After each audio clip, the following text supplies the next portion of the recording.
साल करवा चौथ का व्रत 20 अक्टूबर 2024 रविवार को रखा जाएगा।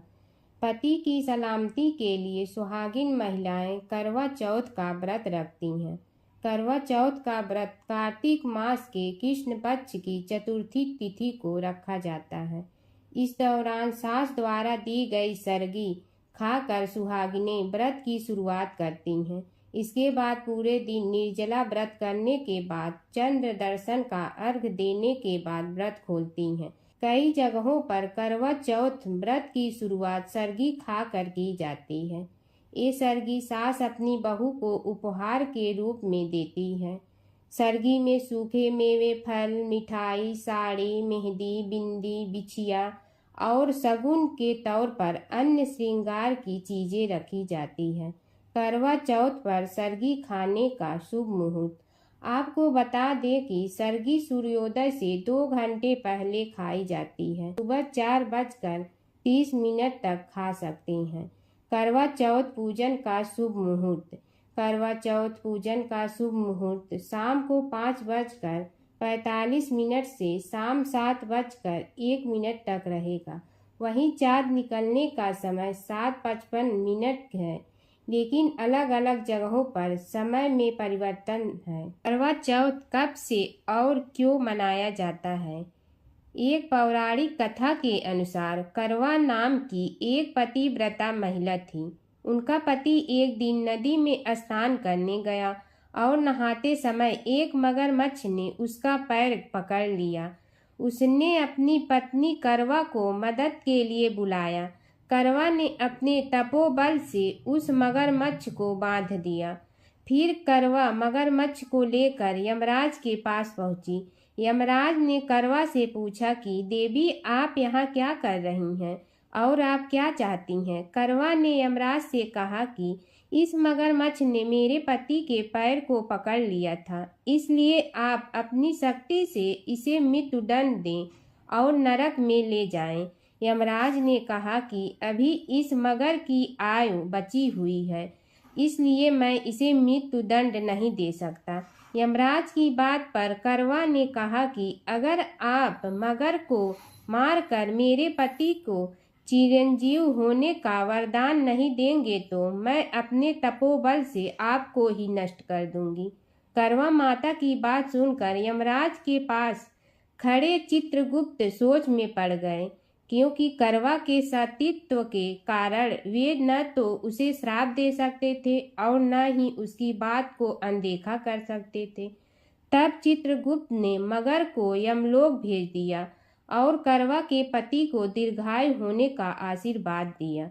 चित्रगुप्त ने कहा, जिस तरह से तुमने अपने तपोबल से अपने पति के प्राणों की रक्षा की है, उससे मैं प्रसन्न हूँ। मैं वरदान देता हूँ कि आज के दिन जो महिला पूर्ण श्रद्धा के साथ तुम्हारा व्रत करेगी, उसके सौभाग्य की रक्षा मैं स्वयं करूँगा। उस दिन कार्तिक मास की चतुर्थी तिथि होने के कारण करवा और चौथ को मिलाकर इसका नाम करवा चौथ पड़ा। इस तरह से माँ करवा पहली स्त्री हैं जिन्होंने अपने सुहाग की रक्षा के लिए करवा चौथ व्रत की शुरुआत की थी। इसके बाद इस व्रत को भगवान श्री कृष्ण के कहने पर द्रौपदी ने किया था। जाने करवा में क्या क्या भरा जाता है। करवा चौथ व्रत में इस्तेमाल होने वाले करवे में कई जगहों पर महिलाएं गेहूं भरती हैं और उसके ढक्कन में शक्कर को भरती हैं, जबकि कुछ जगहों पर एक करवा में जल और दूसरे करवा में दूध भरा जाता है। इसके बाद इसमें तांबे या चांदी का सिक्का डालते हैं। करवा चौथ का व्रत आश्विन माह के कृष्ण पक्ष की चतुर्थी तिथि को मनाया जाता है।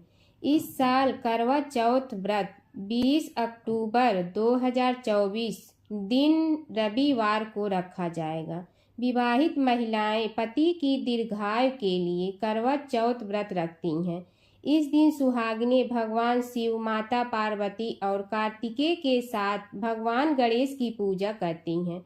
व्रत को चंद्रमा के दर्शन और उन्हें अर्घ देने के बाद ही तोड़ा जाता है।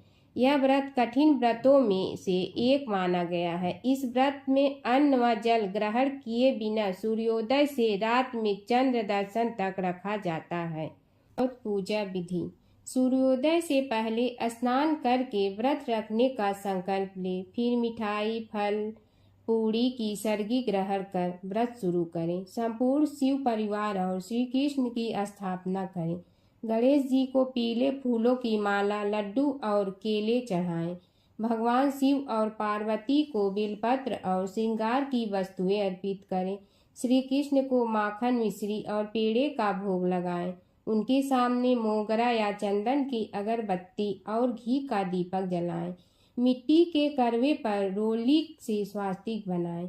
करवे में दूध, जल और गुलाब जल मिलाकर रखें और रात को छलनी के प्रयोग से चंद्र दर्शन करें और चंद्रमा को अर्घ्य दें। इस दिन महिलाएं 16 श्रृंगार जरूर करें, इससे सौंदर्यता बढ़ता है। करवे पर 13 बिंदी रखें और गेहूं या चावल के 13 दाने हाथ में लेकर करवा चौथ की कथा कहें या सुने। कथा सुनने के बाद करवे पर हाथ घुमाकर अपनी सासू जी के पैर छूकर आशीर्वाद लें और करवा उन्हें दें। 13 दाने गेहूं के और पानी का लोटा या टोटीदार करवा अलग रख लें। चंद्रमा निकलने के बाद छलनी की ओट से उसे देखें और चंद्रमा को अर्घ्य दें।